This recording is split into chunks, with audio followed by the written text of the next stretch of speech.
but I'll always start off with a little review, so you might chance it. We're in the middle of the Chapter 9 on convolutional codes. Today I intend to hand out problem set 6. I believe Ashish will have it when he gets here, and we'll hand it out at the end. Last time, introduced you to a lot of things about convolutional codes and their encoders. I stressed that a convolutional encoder had two distinct characters. One is it's a linear time invariant system, so we can use the linearity and time invariance in algebraic analysis of convolutional codes. Secondly, I stressed that it's a finite state system because it's a finite memory system where each memory element has a finite number of possible values over F2 or indeed over any finite field. And therefore we can use that for different kinds of analysis. We use that, for instance, in conjunction with linear property to find the minimum distance of a particular code. And we'll see that that's the key to getting an efficient, optimal, maximum likelihood decoder, is the fact we only have a finite number of states in this system. All right, so along the way, I kind of went all over the map as far as introducing various algebraic quantities. I focused particularly on formal Laurent series, and I want to just give you a little table to make sure you have fixed in your mind what all these different kinds of sequences we're talking about are. On the left side, I have Laurent sequences. These are semi-infinite sequences that must start at some time. Their delay is not equal to minus infinity, which would be if it were all ones forever. But their delay is some finite time. Could be negative, could be positive. That's their starting time. And then they could go on possibly infinitely into the future.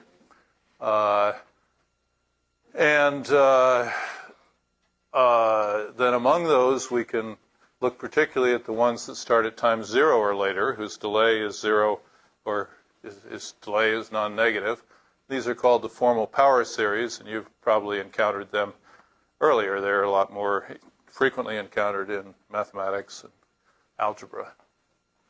The rational sequences are simply those that can be written in a very finite way as a numerator polynomial over a denominator polynomial. Because the formal Laurent series form a field, every element is invertible, and in particular every polynomial has an inverse, which unless the polynomial is a monomial, is going to run on for an infinite length of time.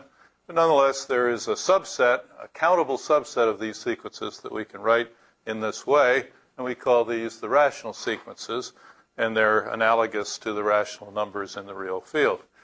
Their particular characteristic, as we showed, is that they're eventually periodic. And it's easy to see that these two form a field.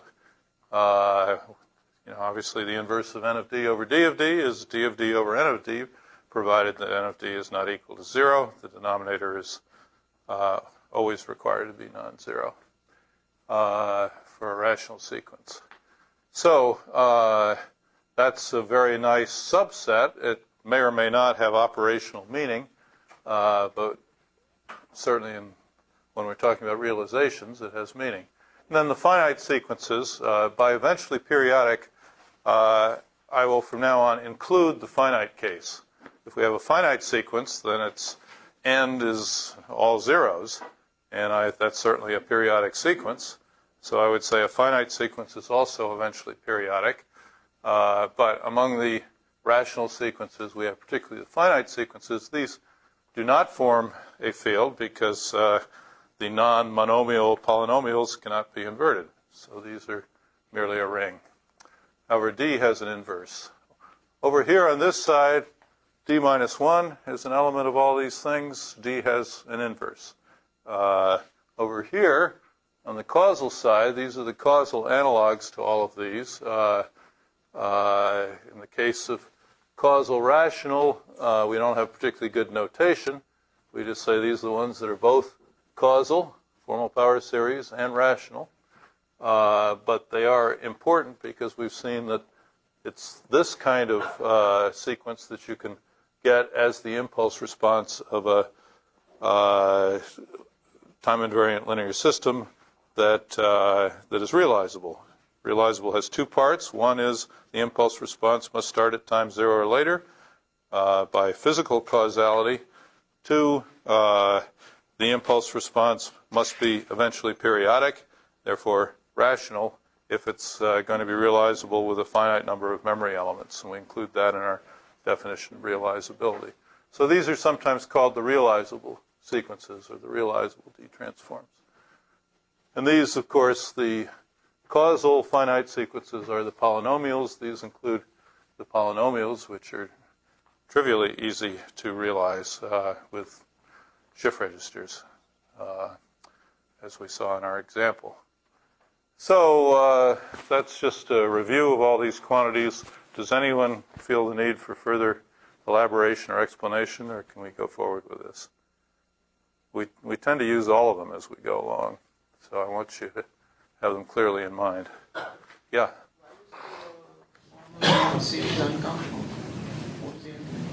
Why is it uncountable? Try to count it.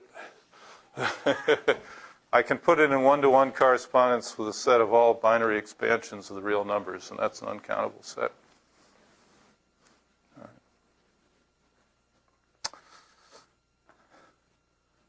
Okay, so these, some of these side comments are just to trigger analogies in your mind and maybe make it more reasonable what we're talking about. Okay, so next, just again to continue a quick review,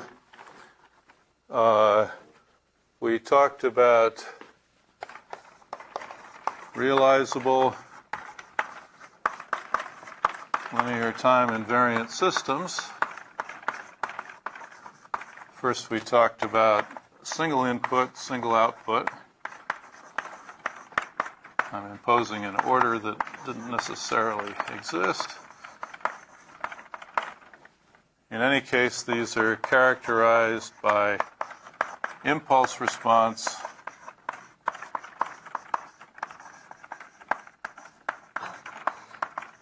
G of D, which for realizability that implies that G of D is causal rational. The fact that it's rational means that we can write G of D as n over D of D. And the fact that it's causal, well, we would always reduce this to lowest terms in the first place. There would be no point carrying along common factors in the numerator and denominator. By inserting enough powers of D, we can make sure that both of these are polynomials. So n of D, D of D we can ensure that they're actually polynomials, not just finite sequences. And if it's going to be causal, that means that we can always, if we remove common factors of D, that means that the numerator might still have factors of D in it, but the denominator can't have factors of D in it. Do you see that? Because once we shift all these over as close to 0 as we can, the denominator has to be closer to 0.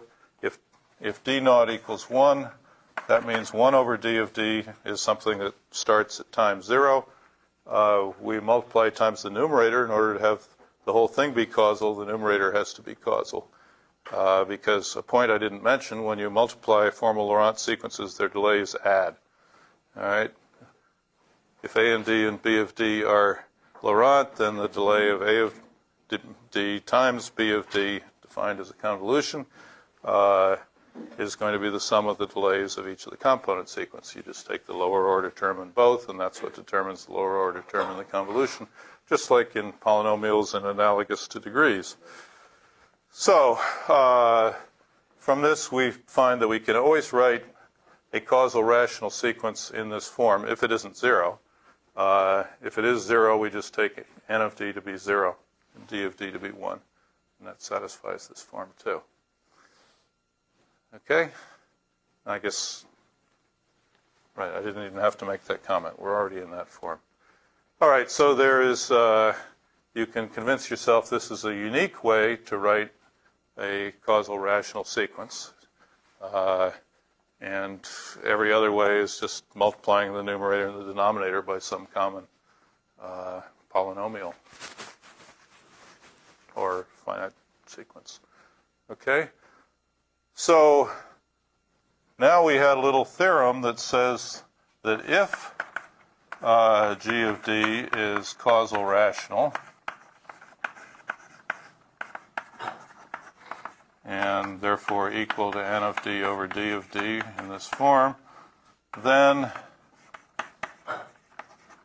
realizable with how many memory elements? Does anyone remember? Nu equals the maximum of the degrees.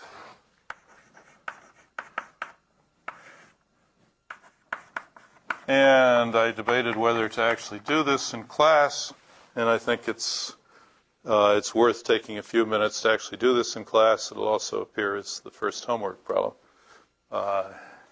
So this will be a little head start on the homework. So anybody have any ideas how we can do this realization? What we want is a circuit with an input u of d, eventually an output y of d equals u of d times n of d over d of d, where these are both polynomials and d naught equals 1. A lot of you have probably seen this in discrete time linear filters. It's going to be just the same technique, but if we don't have any volunteers, I don't want to waste time.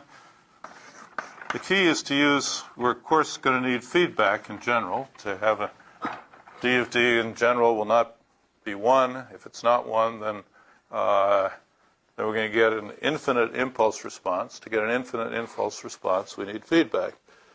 So we're going to need some feedback term in here. And here's the motivating idea of the construction. We want to create something here, v of d, which is basically equal to u of d over d of d. Okay, if we can do that, we'll be done. I'll show you why. All right, so we created a different sequence, which is u of d divided by d of d. And then we pass that sequence through a shift register.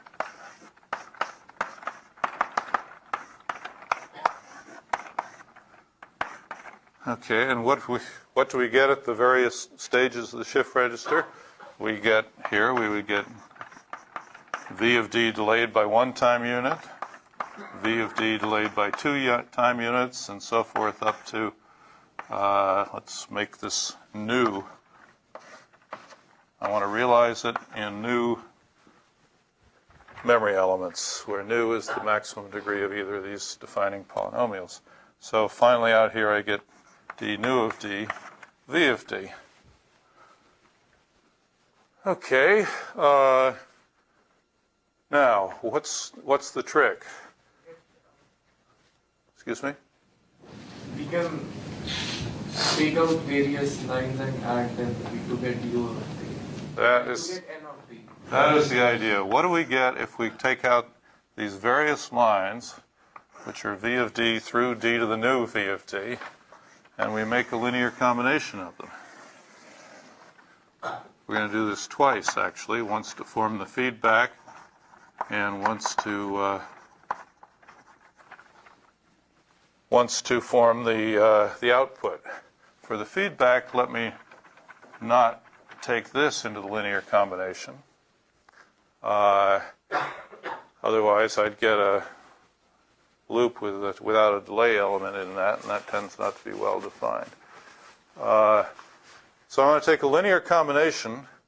In general, by taking a linear combination of these things, I can multiply, I can get the multiple of v of d times any polynomial of degree nu or less, right?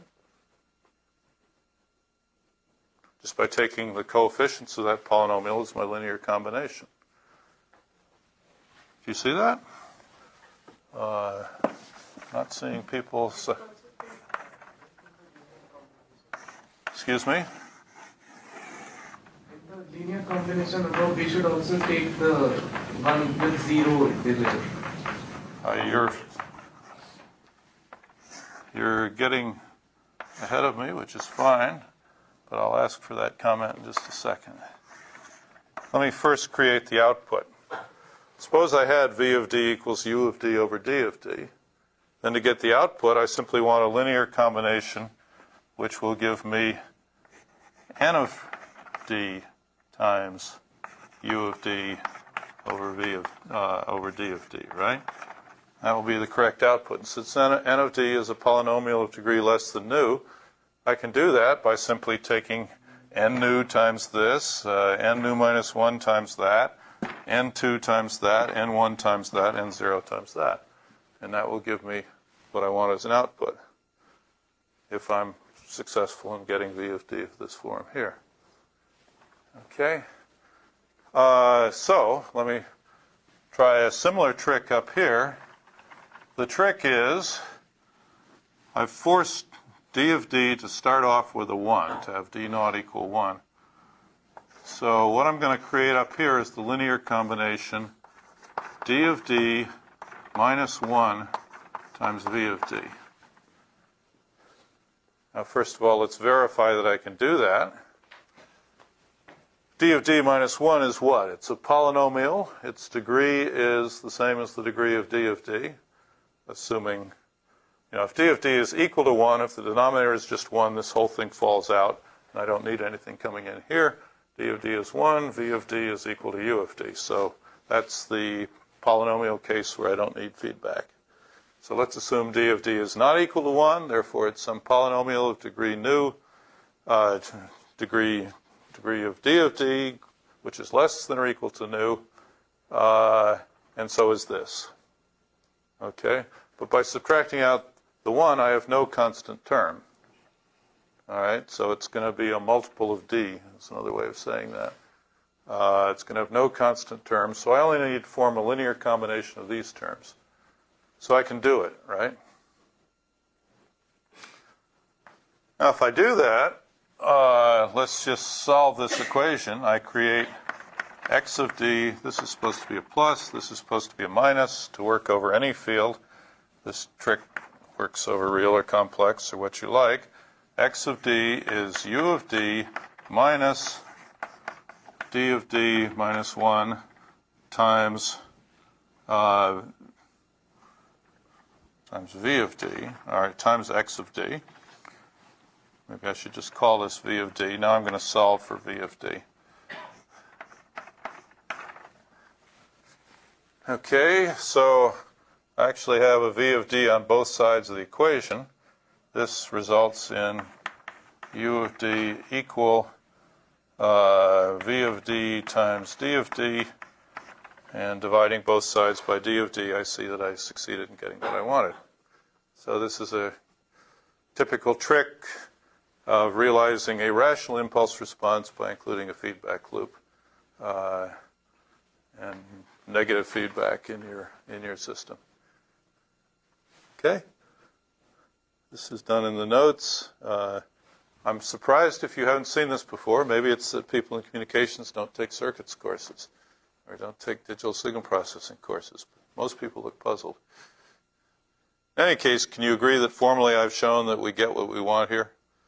So I've given a way of realizing, given a causal rational function where nu is defined as the maximum degree of these two polynomials, there's a realization with new memory elements.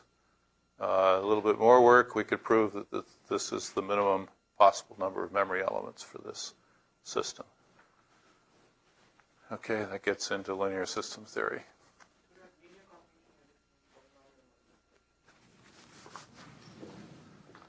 I mean, what I want is, down here, I want the sum of n I times d to the I v of d. Okay, so the linear coefficients are going to be these ni. I'm going to take, if I drew it out, I'd have n0 here, N1 here, so it's scalar linear combination over F2.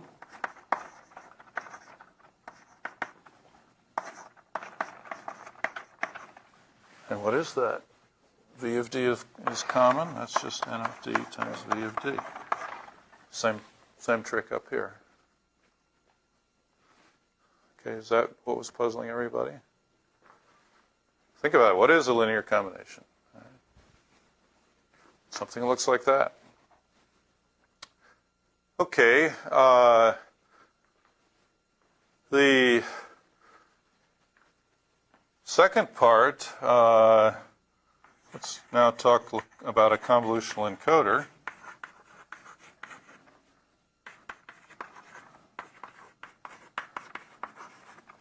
And we're just going to talk about rate 1 over n in this course. So this is a single input and output linear time invariant system. That's my definition, I guess, of what I mean by a convolutional encoder. And when I say linear time invariant, I also want it to be realizable in the two senses, that its impulse response is causal rational. So, down. Now it's characterized by n tuple of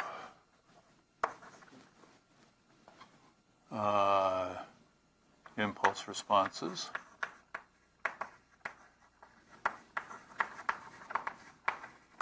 So it's going to be some g of d equal to g1 of d up to gn of d, where clearly if n of the, all of these have to be causal and rational in order for it to be realizable. If any one of them was not causal or not rational, then that individual impulse response wouldn't be realizable, and the whole thing wouldn't be realizable. So where we have the gj of d are all causal rational.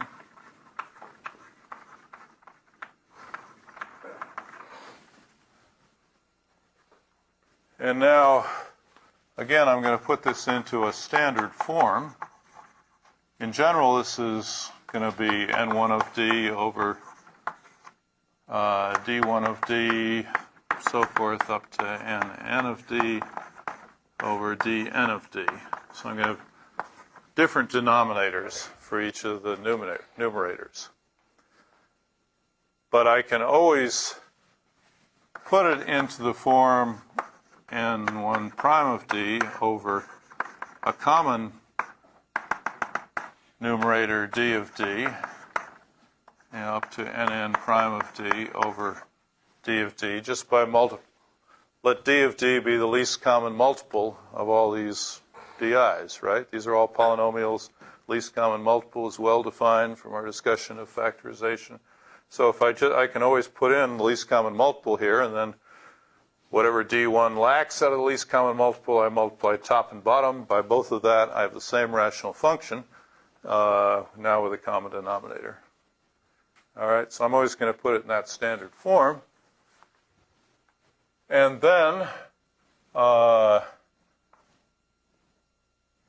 I will say this is always realizable.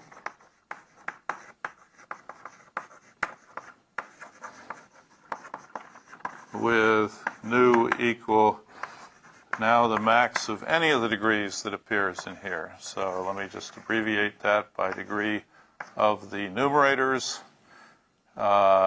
which I'll just write as a vector, n prime of d, or the degree of the denominator, d of the common denominator, d of d. Now that's very easy to see. Why is that? You can certainly realize the first one here just by doing that, right? Yes? If I want to just generate the first output, I build a circuit like this. And I don't need more than new memory elements, right? There might even be some redundancy in that. All right, so how would I then realize the second?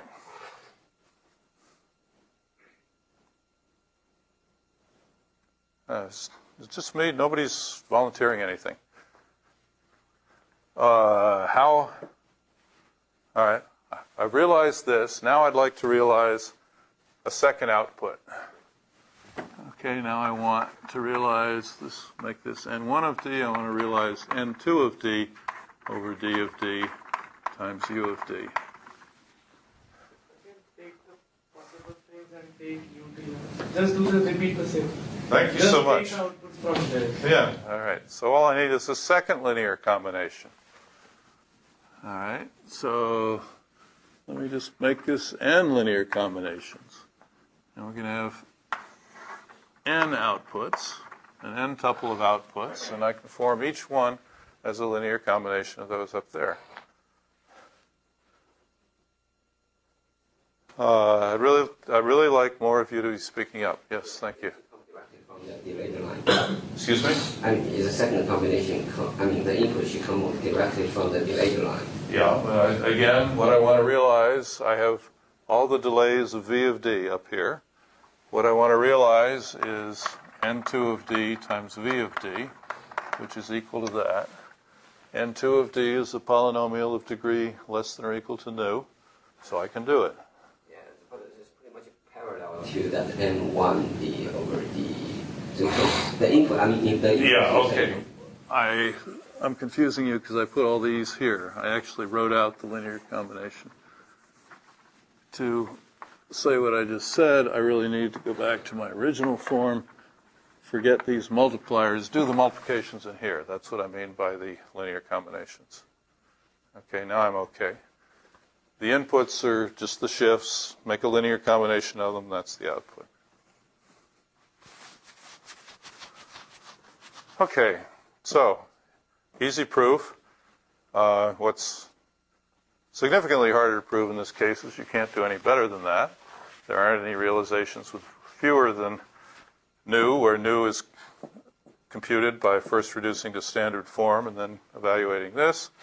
That's the best you can do, but we aren't going to go into minimal system realizations, linear system realizations in this course. I'll just assert it.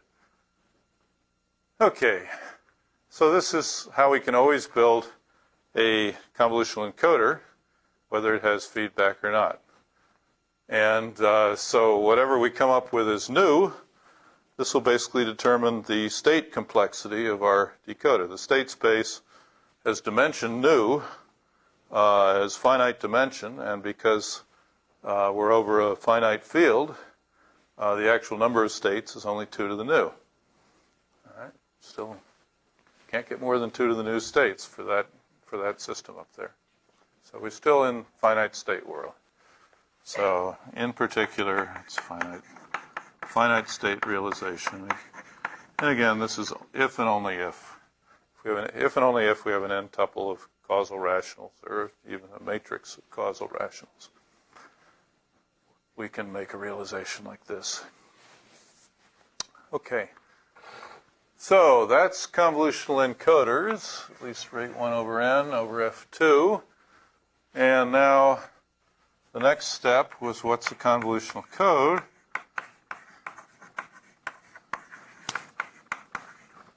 And convolutional code we defined as given a convolutional encoder,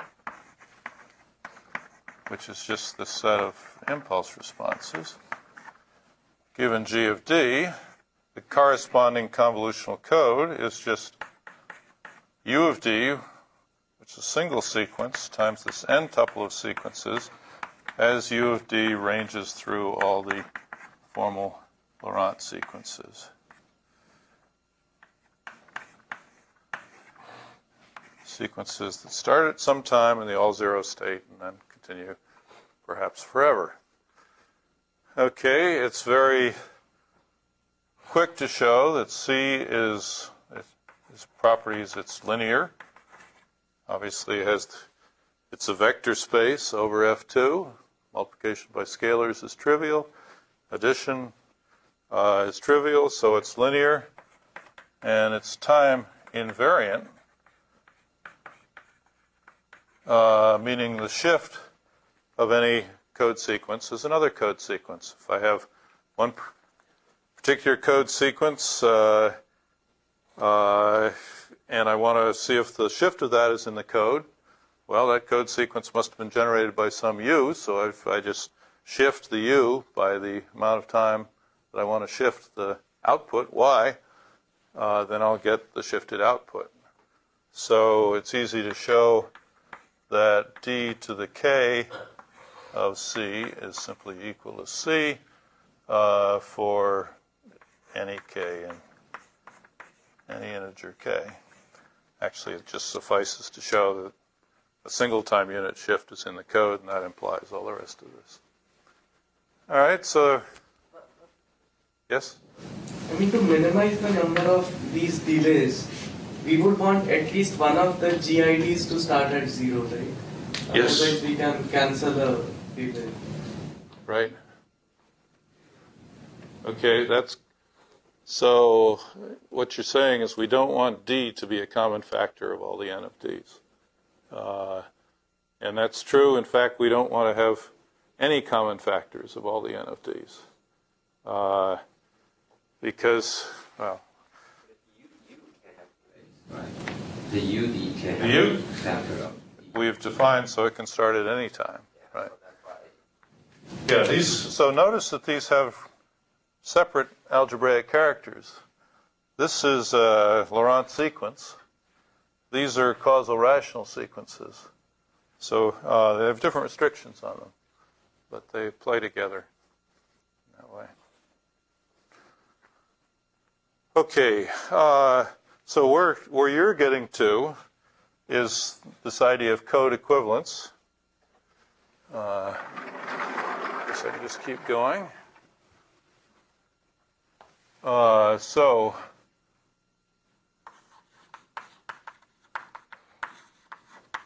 code equivalence. Let's abbreviate it this way. G of D and some other n tuple, G prime of T, generate the same code. We say the G of D generates C up here in the obvious.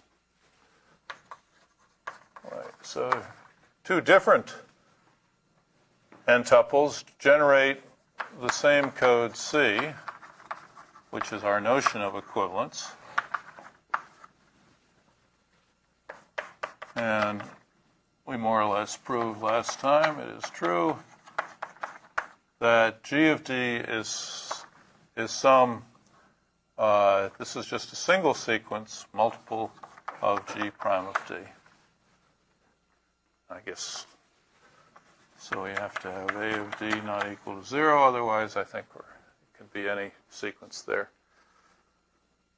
So what you were saying is that if all of these n's had a common factor of D, then why not just shift them all over? That would be the same as multiplying, suppose we had a G prime of D where they all had D, suppose we just multiply them by D minus 1. We're still going to get the same code, but we're going to reduce the degrees of all the numerators, and therefore likely we're going to get a simpler realization. Okay, and that's the track we're going down right now. N or shift D? This would only shift the ends. If I make this, I'm assuming that all of the n of D's are multiples of D. But the number of delay is determined by the degree of D, right? So if you can reduce the degree of D, you can't save anything. You might not save anything if you've got a denominator D of D that has a larger degree. Okay. No, it's not always the case. In the general case, either one of these things can dominate. In that picture we had, if we have a low degree D of D, then it's only picking off of these first elements up here. But that definition says the mu should be maximum D and, oh sorry, all right. Right. So we could have a big one here making the outputs, and a small one there going back. In fact, we could have d of d equal to 1. Then we'd have no feedback whatsoever. All right, so it could be either way. But then, given this code equivalence concept, suppose we have a d of d that is very big. Suppose it's dominated by d of d. What would be a good thing to do?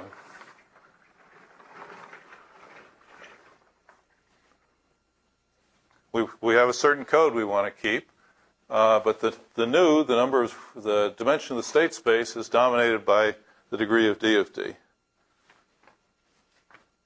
All right, so suppose we have g of d equal to n of d over d of d, and we have degree of d of d is greater than degree of n of d. What would be a good thing to do?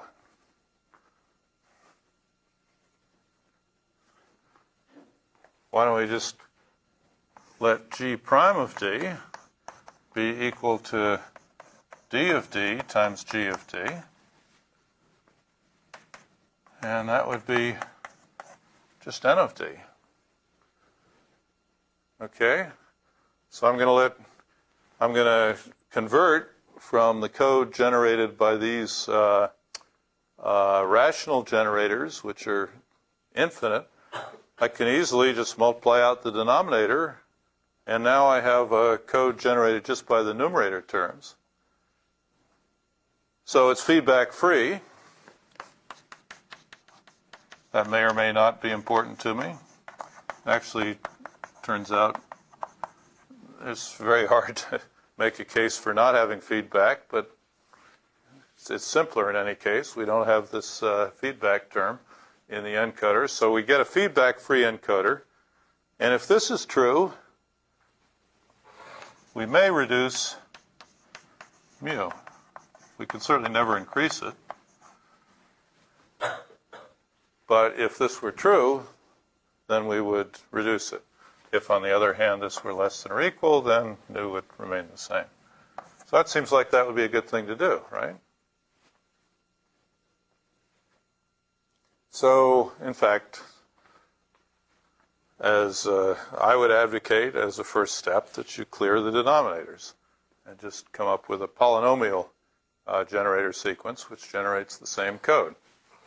All right, we're still going to have the same minimum distance, the same code sequence.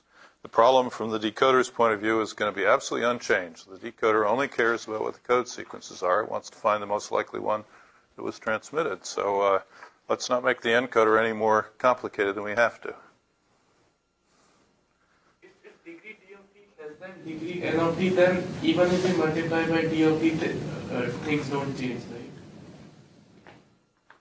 I mean, Nu doesn't change in this condition. Nu does change in this condition. So we are always better off multiplying by d of d. We can't be worse off. Or the same. Exactly. Got it. All right. So let's now talk about whether there's anything we can do to n of d. We already suggested that if all the n of d had a factor of d in them, why not just take it out? So if, let's just write that down, if all n of d have a factor of d, then let's just transform n of d to d minus 1 n of d. Okay? So that reduces nu also. And let's, of course, do that as many times as we can. So it's a good idea to take out common factors of d. We get a simpler encoder. We're going to have a simpler state diagram. All right. This leads us to a topic called catastrophicity, which is a misleading title because you have no idea where I'm going right now. So I'm actually going to try to fool you for a little while. Yes? In the definition of code equivalence, is there a restriction on A of D? Like, should it be rational? Should it be causal? Should there be a restriction on this? Yes, of course. It has to be rational in order. But that's a consequence. If these are both causal rational, then what does A of D have to be? It has to be rational. It has to be non-zero. And does it have to be causal? No, in this case it's not causal. All right. If G dash has a lot of already has a lot of delays, then AD needed to be causal. That's right. If there's a delay buried in G of D, if everything starts at time 1 or later, then A of D, in fact, can be non-causal. So the key restrictions are that these two guys have to be causal rational, and that will tell you restrictions on A. Okay, let me introduce this by example, and I'll warn you that I'm going to try to fool you for a while. Let's just take a rate 1 over 1 encoder. This may seem a little peculiar to you because it has no redundancy, right? One input, one output. And I'm going to let G of D just be 1 plus D. Okay? So what do I mean? I'm going to try to get some mileage out of this encoder. Here's U of D. Here's Y of D equals 1 plus D times U of D. Okay. Now let's draw the state diagram for this encoder. It's only got two states. One is 0. If we get a 0 in,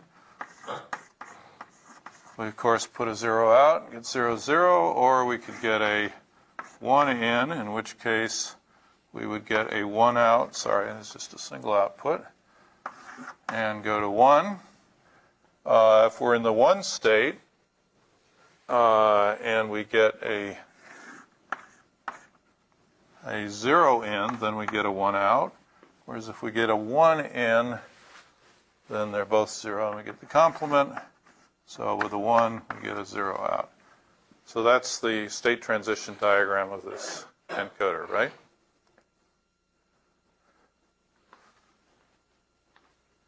Now, let's go through a similar kind of argument to what we went through to find the minimum distance was 5. This is a linear system. So we want to find the minimum non-zero weight of any code word. And here's my argument. There's a gold star to the first person who punches a hole in it. Any code word, you have to start in the 0 state. So you're always going to get at least 1 unit of distance when you go to the 1 state.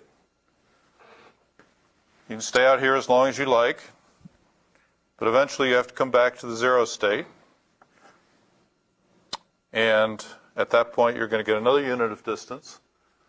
So I claim the minimum non-zero weight is 2. Is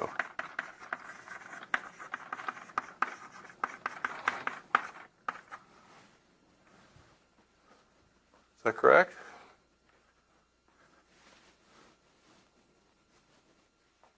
Let me try to create some doubt. What is the code here? The code is the set of all multiples of 1 plus D times U of D, where U of D is a formal Laurent sequence. What is that?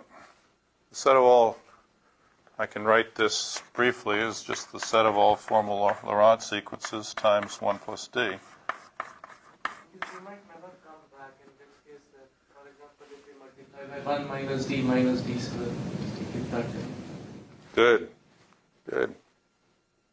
That's correct. That's what's wrong with my claim. Let me detour around here. Let me get an answer to this question. What is the code in this case? It's a set of all possible sequences you can get by multiplying 1 plus D times a formal Laurent sequence. What is that? What? Isn't it F2 of D? It's just the set of all formal Laurent sequences, right? Certainly for every formal Laurent sequence, I can get such a sequence this way. And In particular, the code includes 1. All right, what do I need as an input to get the output sequence 1? String of ones, right. And so, example, if u of d is equal to 1 over 1 plus d, which is a string of ones, then y of d is equal to 1 plus d times u of d, which is 1. This 1 plus d has an inverse, and this is it. So now we're coming back to Mr. Agarwal's point. Suppose we put in u of d equal to this sequence. All zeros before times 0, all ones after times 0. Then where will we go? We'll go 1, and then we'll just stay in this 0 loop forever. Okay, anything wrong with that? Is that a code word? That is a code word, the way we've defined the code. If we had defined the code so that the u of d were only finite input sequences, then this claim would be correct. For any finite input sequence, we eventually have to come back to the 0 state. All right. So this is true for finite inputs.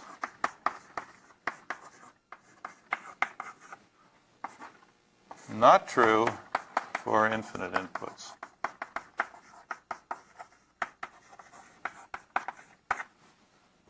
And the actual, so this is wrong. The fact is d free equals 1. The minimum weight of this code is 1. Okay, but you see this is, first of all, it's a confusing situation for analytical purposes. Let me further indicate why it might be bad to have an encoder like this in general. The key catastrophicity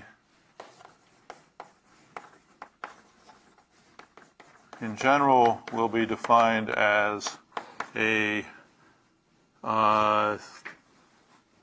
there are finite outputs generated by infinite inputs, as above.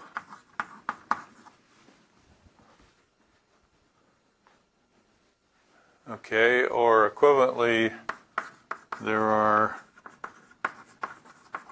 0 loops in the state transition diagram.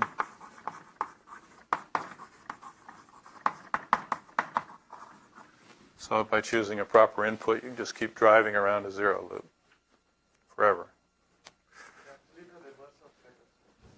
Excuse me? Actually, the reverse, in the sense, the output is becoming finite, so it's actually, I mean, just commenting on the word catastrophicity. Okay, well, I want to next tell you where catastrophicity comes from. The opposite of this property is non-catastrophicity. All right, what we want is non-catastrophic encoders. All right, we want encoders where to get a finite output, you get a finite output only from finite inputs. And then we can, that's better analytically and it's better in practice. Here, let me draw you the practical argument. We have, for this particular case, u of d comes in, gets multiplied by 1 plus d. That gives us y of d, which, let me just abbreviate it. We transmit that over a channel, and we get a decoder.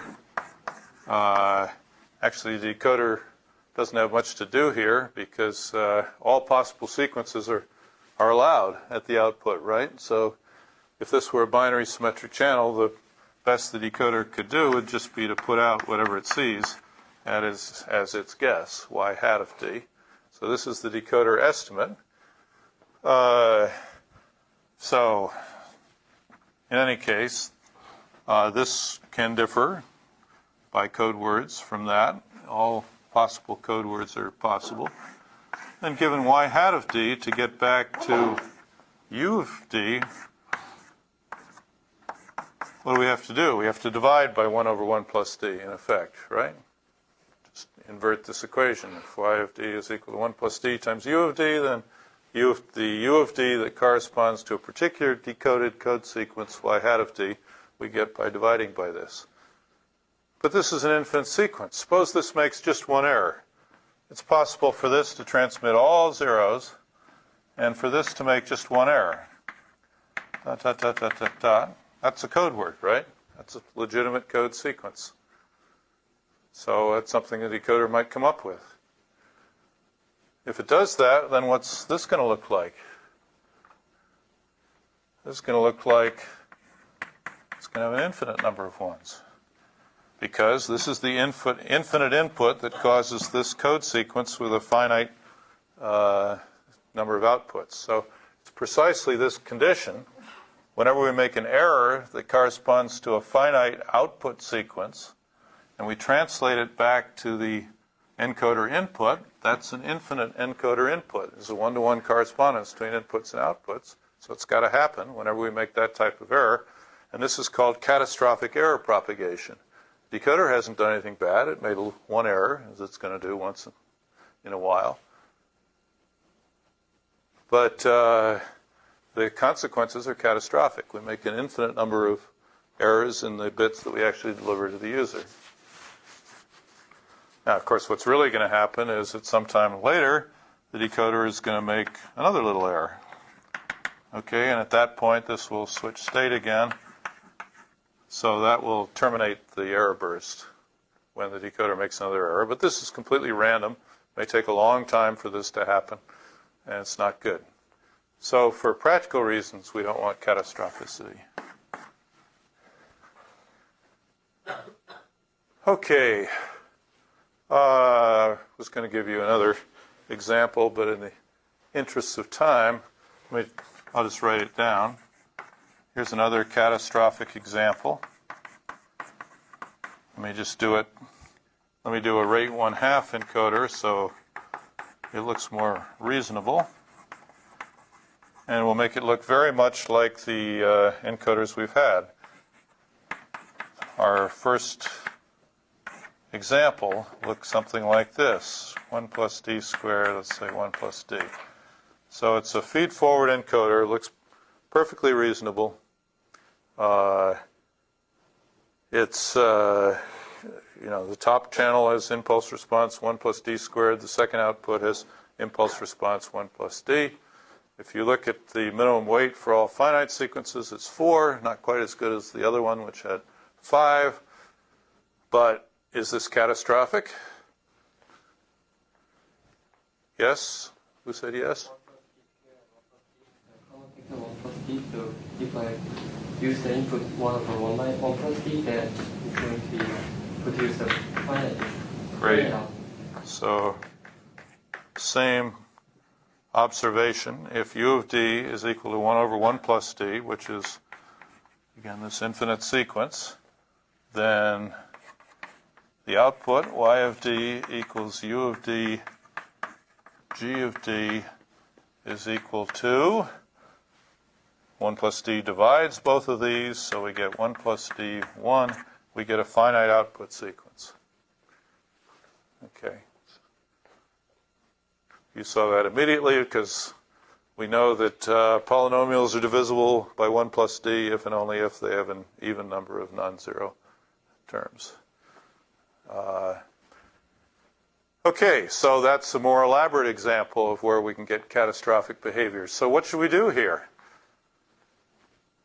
Clearly, we should divide out the common factor from here. We can do that. If all of these polynomials have a common factor, we should divide it out. And we know that the code generated by, if this is g of d, we're going to say g prime of d is equal to 1 over 1 plus d times 1 plus d squared 1 plus d, and that is, we've already calculated, 1 plus d1. Okay, so by doing that, first of all, we got rid of the catastrophicity. Second of all, again, we reduced nu.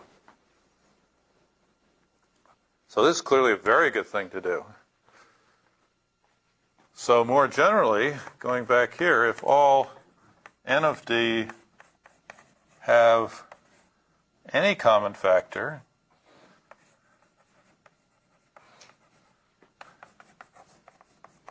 in other words, let's call, I've used d, so what will I use?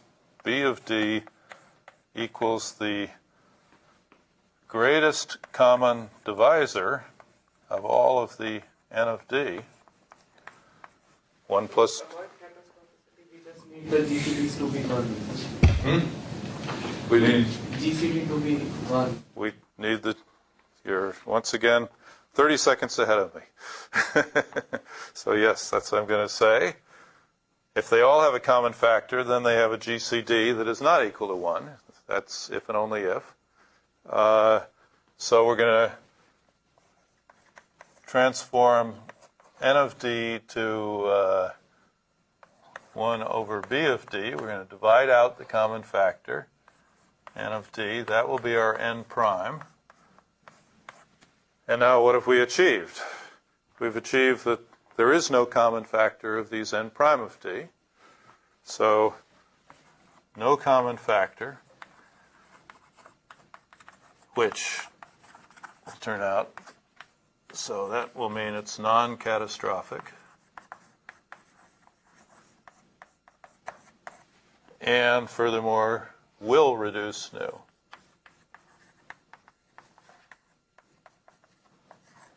By whatever the degree of this common factor was. Degree of b of d. Right, degree of GCD. Okay, so we want the greatest, we want them to have no common factor. We want the greatest common divisor to be 1. Another way of saying this is we want the ni of d to be relatively prime, the nj of d to be relatively prime. And if that's true, then we can we prove that it's non-catastrophic, that if we have a finite output, then it must have been generated by a finite input?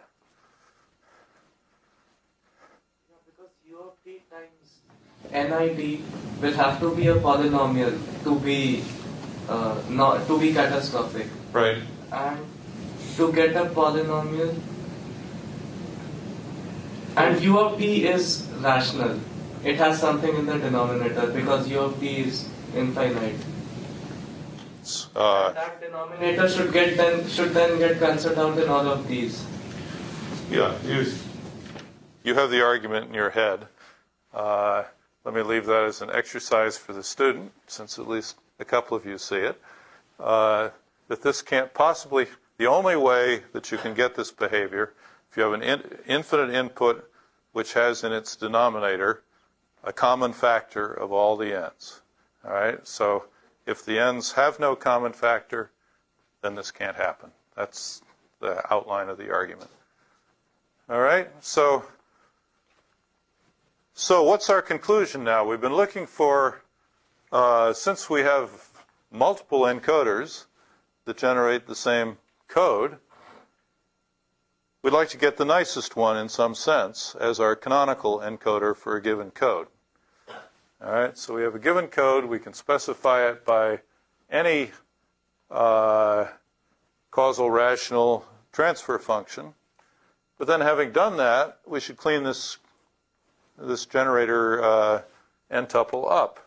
We should multiply out by the least common multiple of all the divisors, all right, to make it polynomial, feedback-free, possibly reduce nu. And then we should check the numerators and see if they have any common factor, which could be d or it could be any polynomial. And whatever it is, we should divide that out. And that will certainly reduce nu. Give us, so at the end of the day, we have canonical encoder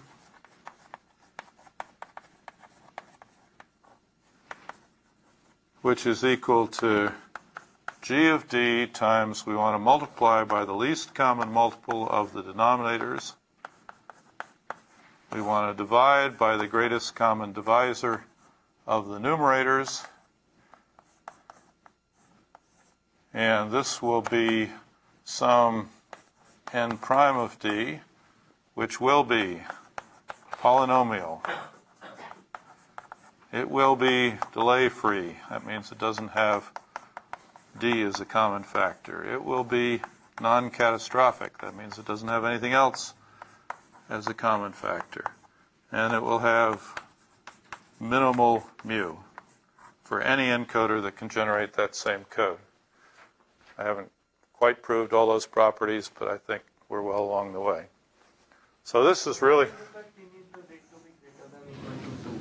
I mean, K, but there should be at least n1 and n2, just n1 more than 2. Well, if we have a rate 1 over 1 code, if we just have one of them, then what's the greatest common divisor? Suppose it's n of d over d of d. The greatest common divisor is n of d. The least common multiple is d of d. We'll get 1. So going through this exercise, for any rate 1 over 1 code, we'll find that the canonical encoder has 1. All right, and that is clearly what we want for a rate 1 over 1 encoder, because rate 1 over 1 is always going to have an out. The code is just going to be the universe code of all the possible formal Laurent sequences. So we get down to the right encoder for that code, not some stupid encoder. All right, and in a similar way, going through this process, we come up with the right encoder. Is this process unique? Is there only one encoder it could come up with? Think about it a little and you can convince yourself there's only one encoder that you can get from doing this. All right? For the, this is over F2. Over a larger field, it's unique up to units again, up to a non-zero scalar multiple, which of course you can define to be 1. And somehow make this unique. All right, so there's basically a unique canonical encoder that has all of these properties. You get it in this way. So this is what we're always going to use. For instance, for our original encoder, 1 plus, what was it, 1 plus d squared, 1 plus d squared. Is that already in canonical form? There's no, this is irreducible. This is divisible by 1 plus d, so these are relatively prime. It's feed forward, doesn't have any denominator terms, so, and it's delay free. So it satisfies all of these, and clearly you can't manipulate it. The only ways you're allowed to manipulate it are by multiplying by a of d over b of d. And it's clear that if you have non-trivial numerator or denominator, you'll either, numerator will make it catastrophic, denominator will make it have feedback. Okay, now as I was saying, there's really nothing wrong with feedback. And so some people prefer, the one thing that this doesn't have in general is it's not systematic. That means the input stream is not one of the output streams. Okay? So given a canonical encoder like this, can we always make it systematic? Yeah, we just divide by any of these polynomials. All right, so here's an equivalent systematic encoder.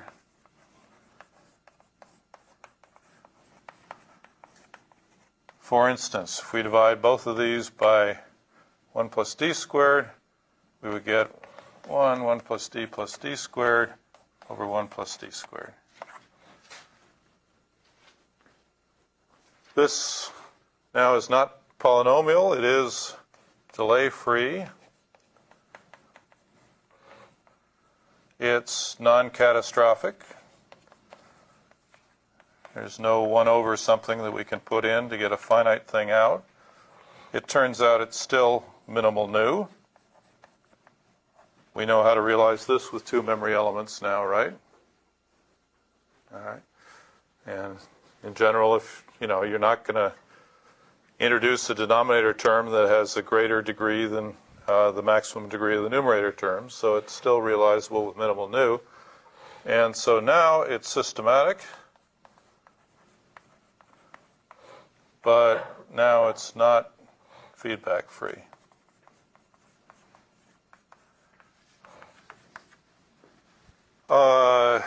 So I consider this one certainly the nicest. The canonical feedback-free encoder is the nicest one for analytical purposes. For instance, for trying to find minimum weight finite code words.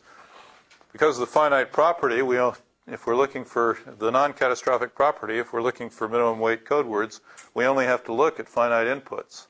We can now use the kind of analysis method that we use that says you always have to come back to the 0 state. All right, because only finite inputs can produce finite outputs here. This also has that property, and people tended not to use these for a long time, but it was found that in turbo codes, you want to have this one of the generators be infinite, and it was also nice to have one of them be systematic. So that led to a revival of interest in systematic convolutional encoders. And this, again, it's a unique form. If you say the first one has to be the systematic one, then there's a unique equivalent systematic encoder that generates any code. So it's an alternative canonical form. Take your pick. Okay? Yeah. What's systematic? Systematic means that the input bits appear unchanged as a subset of the output bits. For convolutional codes, it means that one of the output sequences, if you have a rate 1 over n encoder, one of the output sequences is simply equal to the input sequence. In other words, one of the transfer functions is equal to 1. Okay? So that directly ensures that it's non-negative. Yes, very good. Excellent comment. Because now, if you have a finite output sequence, in particular, you can just read off the input sequence, the information sequence, from this first term. And if the whole thing was finite, it's finite. So systematic directly ensures non-catastrophicity. Excellent, excellent comment. Okay, which you might try to prove by the more elaborate techniques that we had. All right, so that gets us pretty much through the algebra that I wanted to do. Now I want to, okay, good. Now let's go more to the finite state picture. And our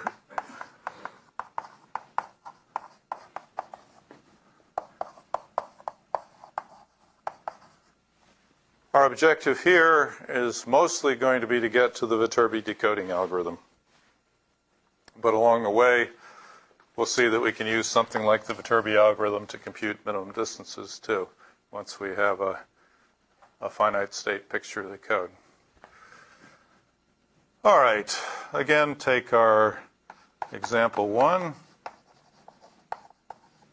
where g of d is 1 plus d squared, 1 plus d squared. We have a state transition diagram, which looked like this.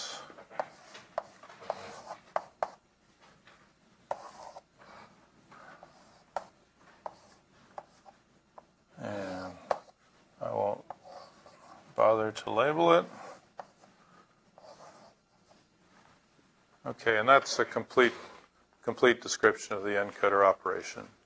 If I put labels of inputs and outputs on all these states.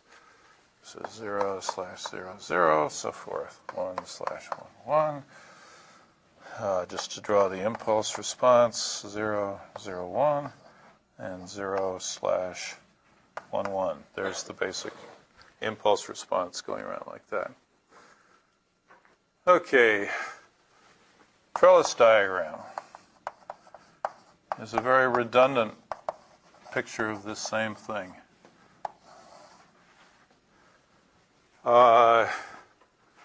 We can start out in the 0 state that we like. Let's say we start off in the 0 state at some time k, as we always are. We just don't know what k is. Then let's spread this state transition diagram out in time. Let's draw all the states again at time k plus 1. Well, actually, there are only 2 it can get to at time k plus 1, so we can either stay in this state or we can go down here to this state at the next unit of time. All right? I'm just going to keep drawing all of the possible state trajectories or paths. At time 2, I can reach all possible states. 0, 0, 1, 0, 0, 1, 1, 1. Here again, I already know what these are.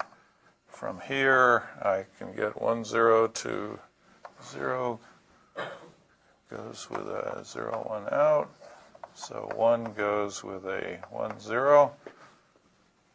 And k plus 3. I now have all possible transitions. Going to look like this. Where can I go from 0, 1? I can go back to here, or I can go to here. And I could label these. I should label these, but I won't. Here I can go to these two. There are 8 possible state transitions, k plus 4. It's completely repetitive since it's a time invariant system. I just keep going like this. Dot, dot, dot. And why have I gone to all this trouble? This clearly contains the same information as this diagram, but it's just spread out in time. The basic reason for doing it is that now there is a unique trellis path corresponding to every code word that can start at time k or later. All right? So, for instance, if I just have an impulse at time k and nothing else, then the unique trellis path is this. All right? It starts at 0, goes through 2 non-zero states, comes back to 0, 0, and then stays in 0, 0 forevermore. Okay? I'm just taking an arbitrary starting time k. After a while, I'll just look at it while it's in train. This is kind of the steady state version of the trellis. I've included a little starting part here. And if I terminated the trellis, then I would also have an ending time. We'll talk about that. Okay, so at this point, I just want you to see what the trellis diagram is. It's basically just an unrolling of the state transition diagram out in time. And it allows me to associate, there's a one-to-one correspondence now between code words that start at time k or later and trellis paths. So every one corresponds to a unique, distinct path through the code. That's what we're going to use in decoding. Each of these paths represents one possible decision that a decoder could do about what was actually sent. The decoder is actually going to, the decoder is going to try to find the best of these paths in some sense, the one that's closest to the received sequence in a Hamming distance or Euclidean distance or likelihood sense. Let's pause for a second and see how this could be used to compute the minimum distance of the code. All right, let's assume that I have a non-catastrophic encoder. Then I know The finite sequences are going to be those that start in the 0 state, go through some trajectory through the state transition diagram, and then ultimately come back to the 0 state. If I have a canonical encoder, as I've agreed what I'm going to use now. So one way of computing the minimum distance would just be to perform a search through here and try to find the minimum detour, the minimum weight detour. It starts in the 0 state, eventually gets back to the 0 state, it accumulates Hamming distance along the way, and that is the Hamming distance of some valid code sequence. All right, so here it's not very tough, and I've already gone through an argument, but if you didn't know, you'd say, okay, here's the first one to look at. This is the only one that gets back in 3 time units. Okay, let's look for the finite path that gets back to the 0 state in 4 time units. Again, there's only one of them.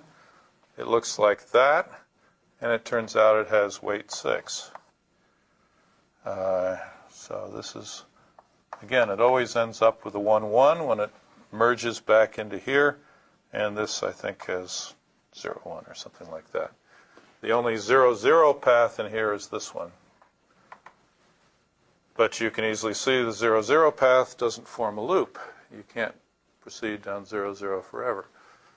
So I go through here, and I've already got 4 units of distance up to here. In fact, I need to follow, and next time I'd explore out here, 1, 1, 0. I've already got up to 4 units of distance. Now I know I'm always going to have 2 at the end, so anytime I get to 4 or more, I can stop. And by that argument, I'm already done when I get to this one. Or if I didn't want to use that, I just explore. I already know that there's one of weight 5, the impulse response. So I'd explore all the possibilities out till they accumulate at least weight 5 and assure myself that there was no way of getting back here with weight less than 5.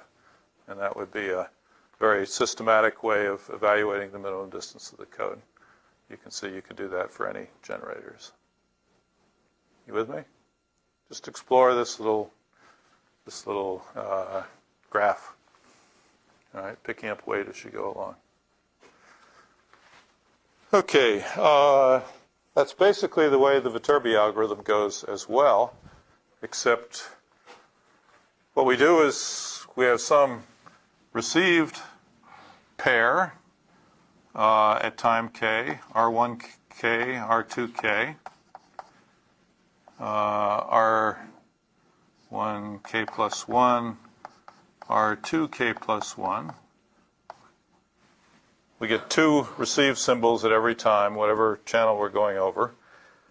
Assuming that the channel is memoryless, I get some kind of distance or weight or likelihood weight at each time, and maximum likelihood sequence decoding amounts to finding the sequence that's closest, the code sequence that's closest in Hamming distance or Euclidean distance or likelihood distance to the transmitted sequence.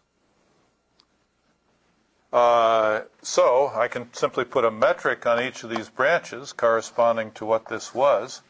If it was a binary symmetric channel and I received 0, 0, then I'd have 0 weight here, but weight 2 here in terms of Hamming distance from the received sequence. And similarly, as I go along, I'd have another set of metrics here. If I received 1, 1, then this one would have weight 2. This one would be good. No distance from the received sequence. Each of these would have distance 1 from the received sequence. So I get some kind of cost for every path in here. And then the decoding algorithm is simply a matter of finding the minimum cost path. Okay, you could all do that. We just had a celebration for Andy Viterbi out in USC, where he's given them $50 million, so they were very happy. And had a great celebration. And the thing he's best known for is the Viterbi algorithm. But what everybody knows is that once you reduce the problem to this point, anybody could have come up with the Viterbi algorithm. The Viterbi algorithm is just a systematic way for trying to find the lowest cost path as you go through a trellis. All right, and if you know dynamic programming, then it's obvious how to do it, or even if you don't. The next idea, do we have a minute? There's only one idea in the Viterbi algorithm, which is when you get to this point, you can already make a decision about what the best path is to get to each of these states. Okay? If the closest path over the first three intervals is this one, not this one, say, then you can forget about this path because it's never going to be the first part of the ultimate closest path because we're simply adding up independent costs, independent increments. All right, so you can make a sub-decision at each of these states what the best path is up to that state. All right, the closest path. And you only need to remember that. That's called a survivor. And this was basically, Viterbi was the first one to put down this algorithm with a survivor. You can make interim decisions. You can only keep the survivor.